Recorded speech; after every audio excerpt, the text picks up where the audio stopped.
Déjeme saludar al investigador de Relaciones Internacionales, al profesor, a tu profesor de RI, a nuestro amigo, el profe Jesús López Almejo. Profe, te mando un abrazo, ¿cómo te va? ¿Qué tal, mi querido Vicente? Muy buenos días o casi tardes. Muy contento de estar con Sin Censura nuevamente. Y bueno, listo para compartir las reflexiones que le hagan el contrapeso a las críticas malintencionadas y además muy parciales en contra del gobierno actual, que como bien ustedes han estado exponiendo, han tenido en contra del gobierno del presidente Andrés Manuel López Obrador. Muchos incluso lo llaman, dice Héctor de Mauleón Vicente, que ha estado de luto durante estos 2 años. ¿Por qué será, querido Vicente?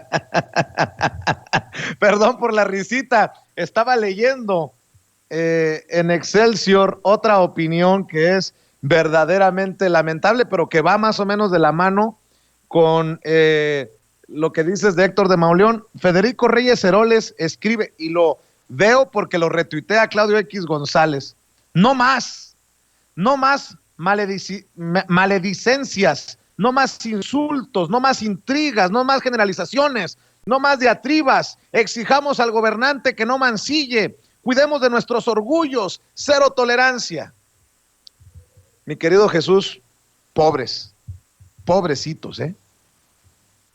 Mira, si tú, por ejemplo, ahorita agarras el Heraldo de México, si agarras Milenio, el Reforma, ni se diga, el Universal, el Excelsior, el Sol de México, bueno, incluso hasta el diario El Economista, casi toda prensa chayotera, te das cuenta que hay una especie como de publicaciones coordinadas en la cual destacan que el Coneval dice que hay 11 millones de personas que entraron en pobreza laboral en 2020, pero no te dicen que es por la pandemia. Dicen que en 2019 crecimos oficialmente a 1%, pero no hablan de que es una tendencia que viene desde el gobierno de Peña Nieto, que después con la pandemia se agudizó. Hablan también de que en el 2020 se calcula que hay una caída de menos 9% en México, pero no te dicen que en Europa es de menos 10, que en Japón es de menos 5, que en Estados Unidos es de menos 18%. Es decir, yo entiendo que no son internacionalistas y que, como a veces lo ha dicho Alfredo Jalife, entiendo también que no tengan internacionalistas y que los pocos internacionalistas que tienen o sean chayoteros o sean muy ignorantes, porque o no son metodólogos, Vicente, porque los números lanzados a mansalva, sin contexto, sin perspectiva comparada y sin analizar los escalas de grises, es decir, no todo es blanco y no todo es negro, en el Inter hay escalas de grises. Entonces, si no le ponemos contexto a los números y no le ponemos perspectiva comparada, muchas veces ni siquiera alcanzamos a dimensionar qué tan bien o qué tan mal estamos si no nos comparamos con respecto a la región. La región también está creciendo a entre menos 6 y menos 7%. Y por otro lado, te dicen estos periódicos de manera coordinada, de manera sostenida, que se rompió el récord de homicidios dolosos que se cuentan, dicen, en 2019 en 37,000 muertos por homicidios dolosos y 40,000 en 2020.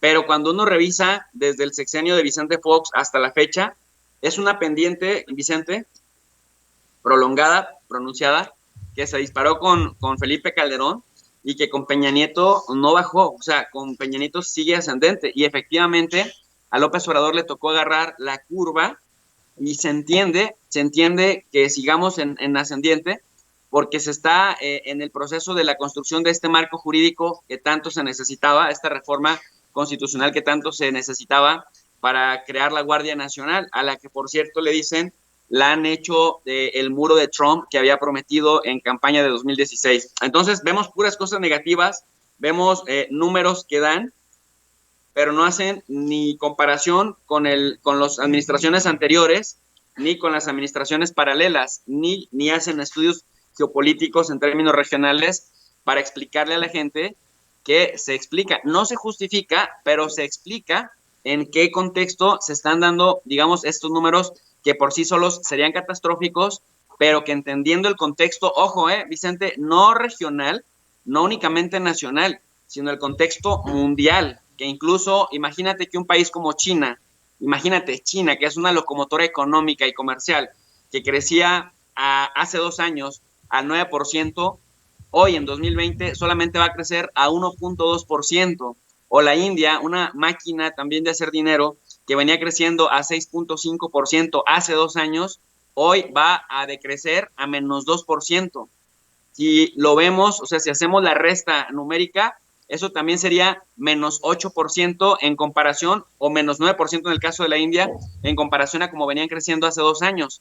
Entonces, cuando dicen, bueno, es que si México en 2019 venía creciendo a punto 1% o a 0.1%, y ahora en el contexto del COVID va a decrecer a menos 8, menos 9%, lo que se les diría o lo que se les responde, sin justificar, te decía, pero sí entendiendo la realidad mundial, es que si incluso potencias como China y como India están creciendo a menos 8, menos 9% con respecto a su propio crecimiento hace 2 años, estamos experimentando o estamos viendo que la curva decrece para el mundo en general. La Unión Europea, Vicente, como bloque va a crecer o va a decrecer a menos 10%. Alemania, que es tan aplaudido aquí en México por esa misma prensa chayotera a la que le encanta comparar peras con manzanas y no peras con peras y manzanas con manzanas, también está en la misma situación, creciendo a menos 10%. Entonces, visto pues así, en esa escala, sin contexto y sin comparación, sí son números que se tienen que trabajar, que se tienen que invertir, pero entendiendo, Vicente, que estamos en un contexto de interdependencia compleja, de integración no solamente regional, sino de integración comercial mundial, y que hay un efecto dominó, que si a una economía se le viene una crisis derivada de contracción económica, derivadas de la pandemia, derivadas de los cambios abruptos de los precios de los hidrocarburos, por supuesto que nos impacta a México. O sea, pues somos parte de la humanidad, no vivimos en Marte y no vivimos en la Luna o en Júpiter. Estamos acá en México de manera que hacemos parte de la humanidad y hacemos una parte muy importante. Por algo somos parte también del G20, querido Vicente. Oye,